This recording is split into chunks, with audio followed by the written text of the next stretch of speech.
Is the real estate REIT boom, is it here?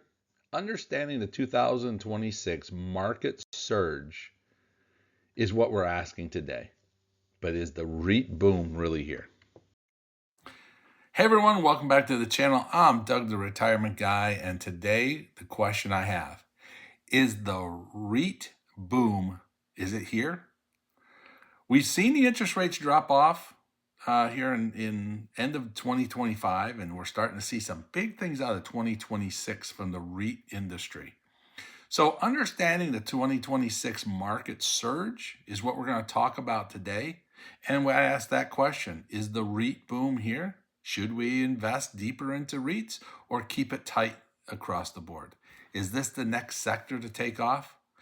A lot of questions, but we got a lot of different answers and hopefully some things that you're going to like to hear. But before we dive into that, I got to do a big shout out to all our Patreon supporters and all of our YouTube members. You guys, thank you for supporting the channel. And if you want, if you're not a member, hit that like button, hit that bell notification, hit that subscribe button, join us. We love to have you part of the family. And then on top of that, if you want to be part of the Patreon, you can do it for free. Sign up in the Patreon. The link's down below. We appreciate it and like to have you.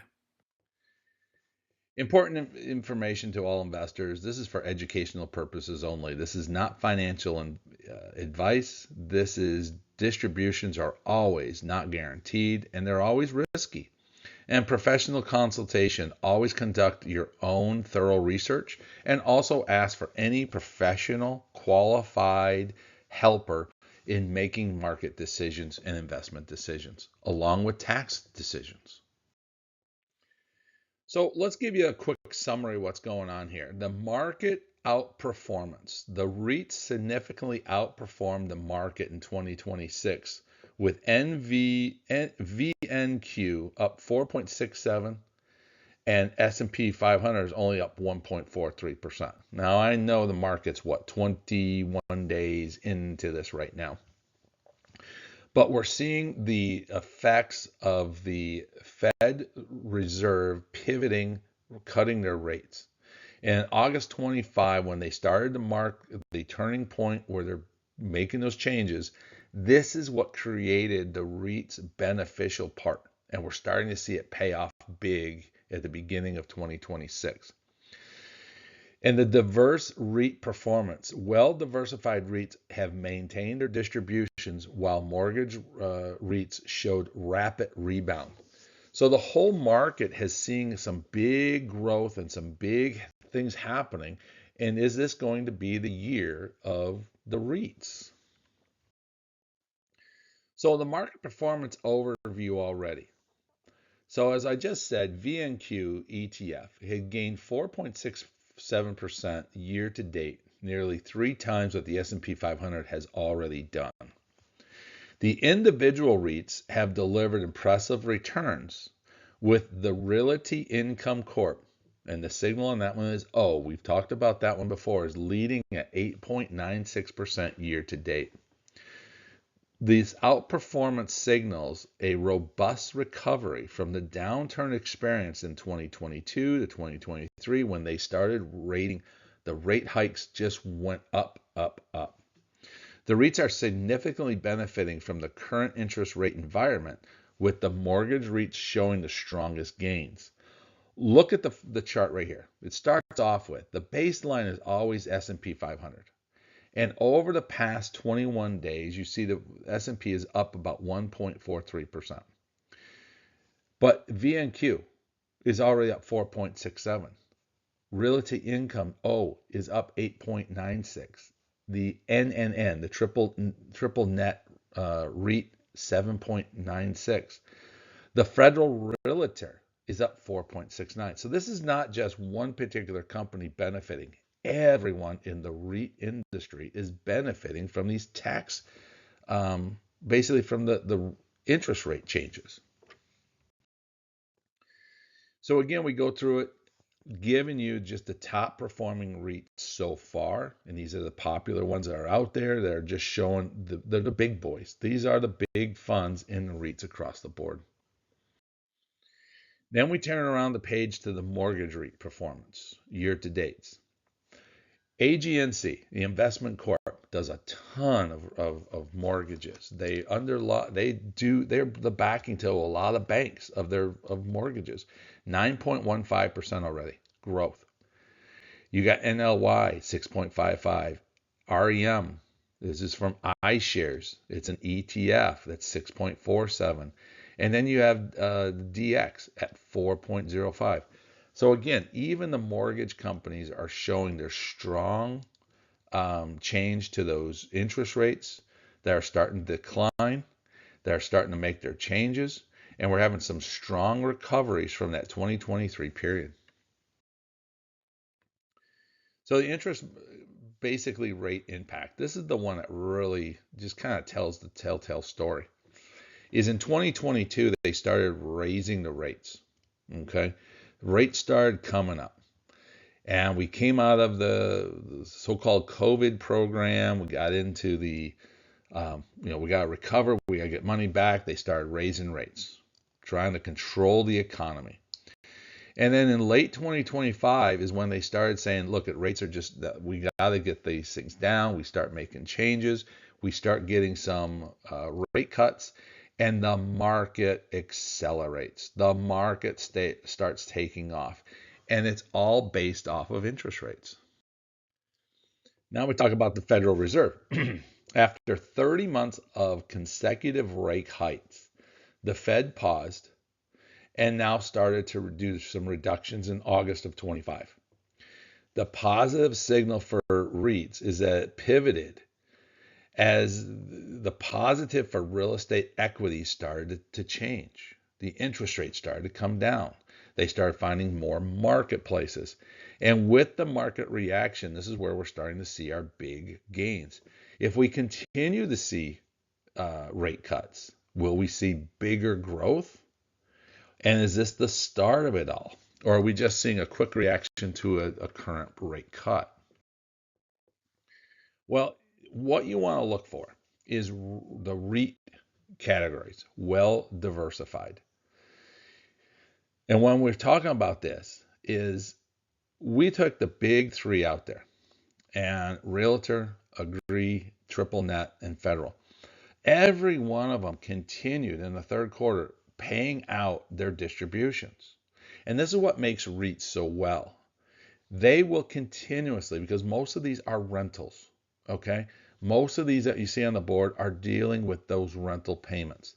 The monthly dividend company, Realty Income, it pays out 75% of their income, and their profits are going out because that's part of their tax advantages that they offer.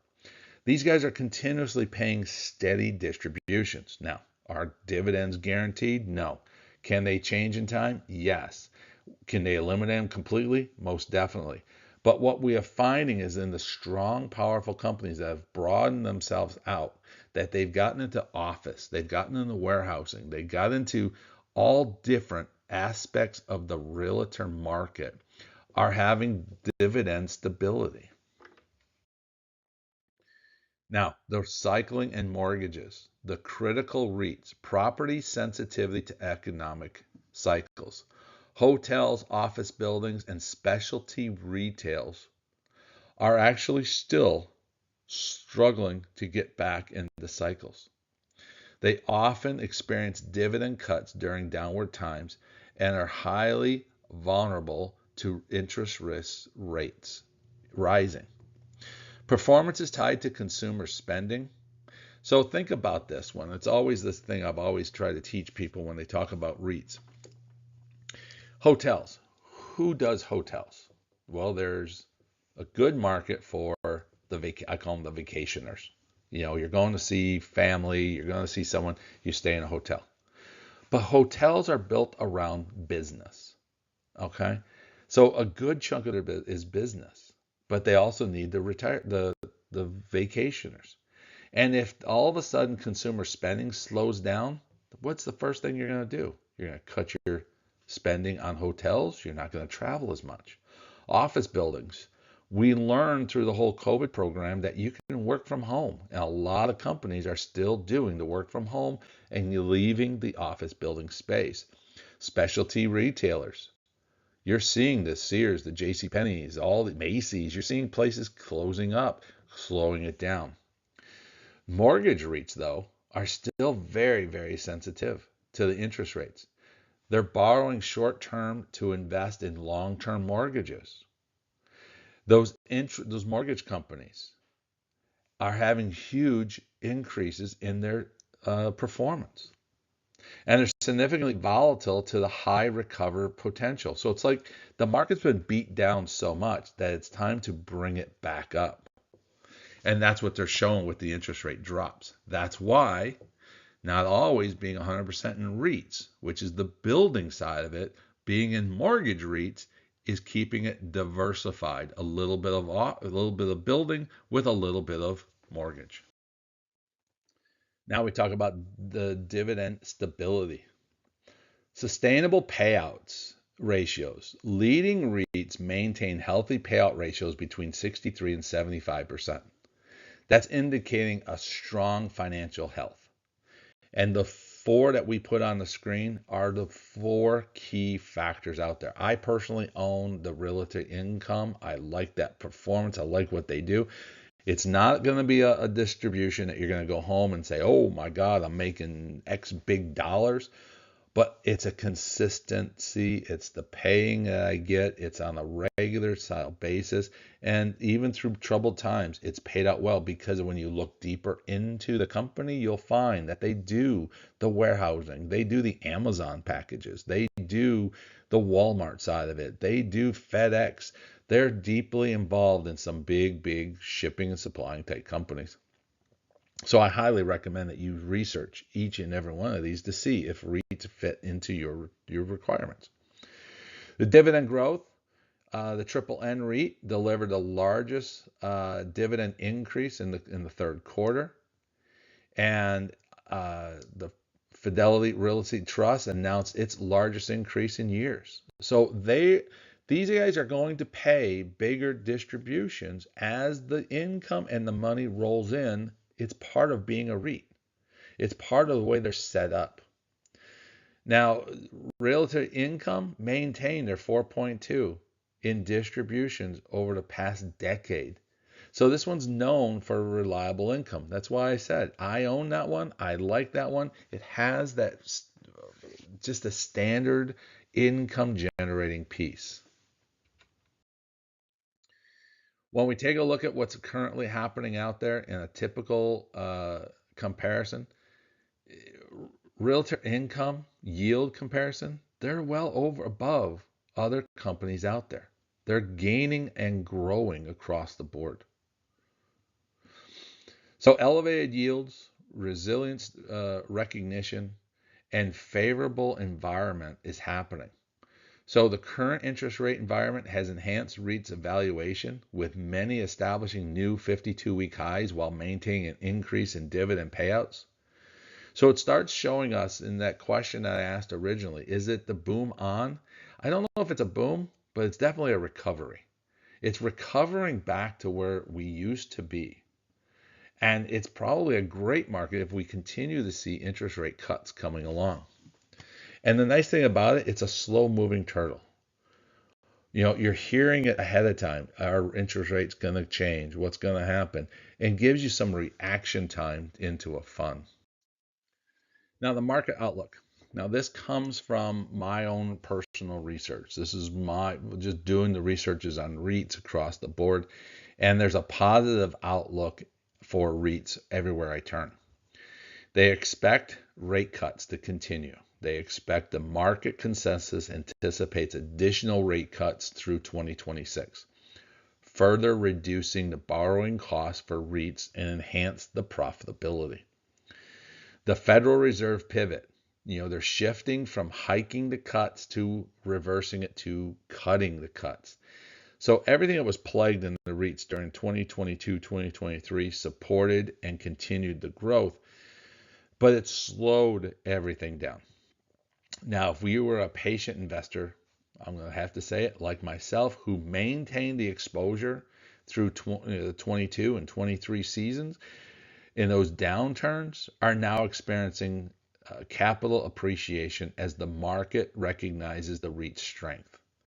If you're not into real estate, if you're not into the real estate trusts of REITs, I highly suggest you look at my other video we've done about REITs. Is a great strong piece. This is not going to be something that you're going to set, forget, put your money into and live off of the rest of your life unless you have a huge pot file of money. But it's a nice addition to a portfolio that makes things, I call it, a little bit smoother, a little bit safer across the board fix. So as long as the Fed's rates continue to trend downward, you're going to see the response of these funds going upward. Now, the risk facts, strategic shifts can disrupt payouts. The WP Carey case, despite a long history of consistent dividend growth, WP Carey unexpectedly cut its dividends after announcing a strategic shift to spinning off its office property portfolio. This underscores that REIT's past performance does not guarantee the future results. Even historical, reliable paying dividend payers, even dividend aristocrats, companies that have had decades of increasing their dividends, have altered their strategies due to the market conditions and portfolio restructuring. Mortgage REIT volatility. Mortgage REITs remain highly sensitive to interest rates. So the flexibility, the volatility of rates can make big changes. And we're reversing in the rate cuts can quickly erode gains if making them higher risk. So staying in the line of a portion of it into mortgages, portion of it into actual buildings and REITs to try to help smooth the two paths together. So the investment conclusion, the market foundation, the REIT boom is well founded. It's driven by falling interest rates and the market recognition to undervalued real estate assets. So what I'm finding is boom is a big word to use, but it's a strong market to look at for long-term growth as long as the interest rates continue to drop. Income opportunity. Well-diversified REITs with strong fundamentals offer compelling opportunity for long-term investment income investors. And are we in a favorable environment? Most definitely.